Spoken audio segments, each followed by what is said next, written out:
ഇപ്പോൾ കിട്ടിയ വാർത്തയിലേക്ക് സി.എം.ആർ.എൽ എം.ഡി ശശിധരൻ കർത്തിയെ ഇ.ഡി ഇപ്പോൾ ചോദ്യം ചെയ്യുകയാണ്. ആലുവയിലെ വീട്ടിലെത്തിയാണ് ചോദ്യം ചെയ്യൽ. അർജുൻ മട്ടന്നൂർ സുപ്രധാന വാർത്തയുടെ വിശദാംശങ്ങളുമായി. അർജുൻ, ആരോഗ്യ പ്രശ്നങ്ങൾ ചൂണ്ടിക്കാട്ടിയിട്ടാണ് ഇ.ഡി വിളിപ്പിച്ചപ്പോൾ ശശിധരൻ കർത്ത ഹാജരാക്കാതിരുന്നത്. ഇപ്പോൾ അദ്ദേഹത്തിന്റെ വസതിയിലെത്തിയുള്ള ചോദ്യം ചെയ്യലാണ് നടക്കുന്നത്. എന്താണ് അറിയാനാകുന്നത്? സ്മൃതി, പലതവണ നോട്ടീസ് നൽകിയിട്ടും ഹാജരാകാതിരുന്ന സി.എം.ആർ.എൽ എം.ഡി ശശിധരൻ കർത്തയെ ഇപ്പോൾ വീട്ടിലെത്തി എൻഫോഴ്സ്മെന്റ് ഡയറക്ടറേറ്റ് ചോദ്യം ചെയ്യുകയാണ്. ആലുവ തോട്ടക്കാട്ടുകരയിലെ വീട്ടിലെത്തിയാണ് ചോദ്യം ചെയ്യുന്നത്.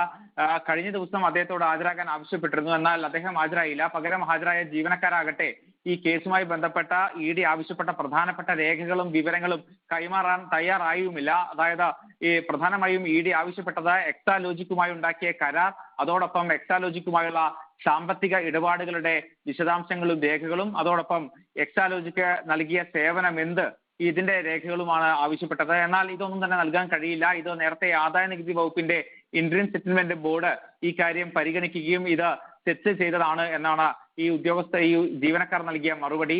ഇതിന് പിന്നാലെയാണ് ഇന്നലെ ഹൈക്കോടതിയിൽ ശശിധരൻ കർത്തിയും മറ്റ് ജീവനക്കാരും ഹൈക്കോടതിയെ സമീപിക്കുകയും ചെയ്തത്. ഇ.ഡിയുടെ നടപടി സ്റ്റേ ചെയ്യണമെന്നാവശ്യപ്പെട്ടുകൊണ്ടാണ് ഹൈക്കോടതിയെ സമീപിച്ചത്. പ്രധാനമായും പ്രായാധിക്യവും ആരോഗ്യ പ്രശ്നങ്ങളും ചൂണ്ടിക്കാട്ടിയാണ് ശശിധരൻ കർത്ത തന്നെ ചോദ്യം ചെയ്യലിൽ നിന്ന് ഒഴിവാക്കണമെന്ന് ആവശ്യവുമായി ഹൈക്കോടതിയെ സമീപിച്ചത്.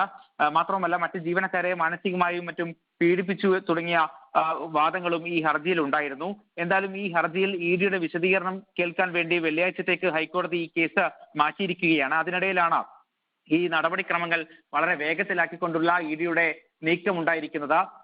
ഇന്നലെ ഹാജരായ പി സുരേഷ് കുമാർ, ജീവനക്കാരനായ പി സുരേഷ് കുമാറാണ് ഇതിൽ ഈ കരാറിൽ ഒപ്പിട്ടതടക്കമുള്ള കാര്യങ്ങൾ ചെയ്തത്. പക്ഷേ അദ്ദേഹവും ഈ കൃത്യമായ വിവരങ്ങൾ നൽകാൻ തയ്യാറായില്ല. ഇവരെ വീണ്ടും വിളിപ്പിക്കാനുള്ള നീക്കം ഇ.ഡി ഒരു ഭാഗത്ത് നടത്തുന്നുണ്ടായിരുന്നു. അതിനിടയിലാണ് ഇപ്പോൾ അപ്രതീക്ഷിതമായ മറ്റൊരു നീക്കവുമായി ഇ.ഡി രംഗത്തെത്തിയിരിക്കുന്നത്. ഇ.ഡി സി.എം.ആർ.എൽ എം.ഡി ആയ ശശിധരൻ കർത്തിയെ വീട്ടിലെത്തി ചോദ്യം ചെയ്യുകയാണ്. അദ്ദേഹം പാർക്കിൻസൺസ് അടക്കമുള്ള രോഗങ്ങൾ കാരണം വലിയ ബുദ്ധിമുട്ടുകൾ അനുഭവിക്കുന്നുണ്ട് എന്നാണ് ഈ ഹർജിയിലടക്കം പറയുന്നത്.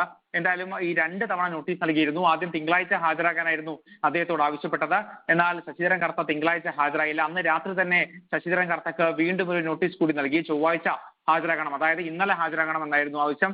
ഇന്നലെയും ഹാജരായില്ല. പകരം അദ്ദേഹം ഹൈക്കോടതിയെ സമീപിക്കുകയാണ് ചെയ്തത്. എന്തായാലും ഈ ഹൈക്കോടതിയെ സമീപിച്ചെങ്കിൽ പോലും ഇ.ഡി അവരുടെ നടപടികൾ നിർത്തിവെക്കുകയോ അത് താൽക്കാലികമായി നിർത്തിവെക്കുകയോ ചെയ്യുന്നില്ല എന്ന് വേണം മനസ്സിലാക്കാൻ. എന്തായാലും ഇ.ഡി നടപടികൾ വേഗത്തിലാക്കുകയാണ്. നിർണായകമായ രേഖകൾ, വിവരങ്ങൾ ഇവ ലഭിക്കുകയാണ് ഇ.ഡിയുടെ ലക്ഷ്യം. അതിനുശേഷം മാത്രമേ എക്സാലോജിക്കിലേക്ക് ഈ അന്വേഷണം കൊണ്ടുപോകാൻ കഴിയുകയുള്ളൂ എന്നൊരു നിഗമനത്തിലാണ് ഇ.ഡി ഉള്ളത്. എന്തായാലും ഇ.ഡി ഉദ്യോഗസ്ഥർ ഇപ്പോൾ ആലുവയിലെ തോട്ടക്കാട്ടുകരയിലെ ശശിധരൻ കർത്തിയുടെ വീട്ടിലെത്തി അദ്ദേഹത്തിന്റെ മൊഴിയെടുക്കുകയാണ്. ശരി, മാസപ്പടി കേസിൽ ഇ.ഡി വേഗം കൂട്ടുകയാണ്. സി.എം.ആർ.എൽ എം.ഡി ശശിധരൻ കർത്തിയുടെ വീട്ടിലെത്തി ഇപ്പോൾ ഇ.ഡി ചോദ്യം ചെയ്യുകയാണ് ചെയ്തത്.